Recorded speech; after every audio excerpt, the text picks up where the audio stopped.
বেরিয়েছি, আমরা কোথায় এসেছি গো? এই গ্রামের নাম কি? তখন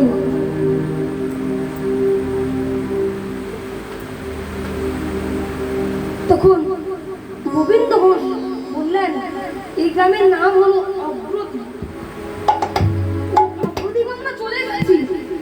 যাও, আজকেও তুমি ভক্তদের আয়োজন করো। গতকাল গোবিন্দ ঘোষের খুব চিন্তা হচ্ছিল। আজকে বলে যাওয়ার সাথে সাথেই গোবিন্দ ঘোষ মুচকে এসে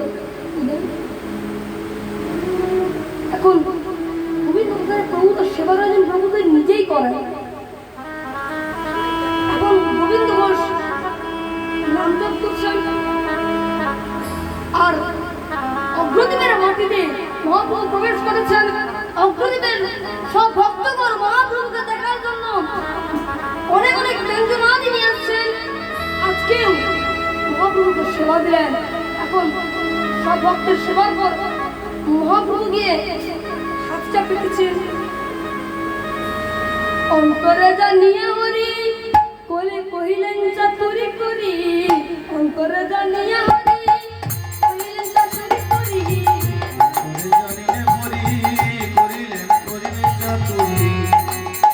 আচ্ছা হরি তোকে দাও না মোরে, হরি তোকে দাও না মোরে, মহাপ্রভু সেবার করে হরি তোকে দাও না মোরে, মহাপ্রভু সেবার করে হরি তোকে দাও না মোরে, মহাপ্রভু সেবার করে হরি তোকে দাও না মোরে। যেই মহাপ্রভু হাত চাপে আগে বুঝি গেলা, তারটা আগে বুঝি গেলা। অন্তরে জানিয়া হরি কহিলেন চাতুরি করি, একটা হরি তোকে দাও না মোরে, অন্তরে জানিয়া হরি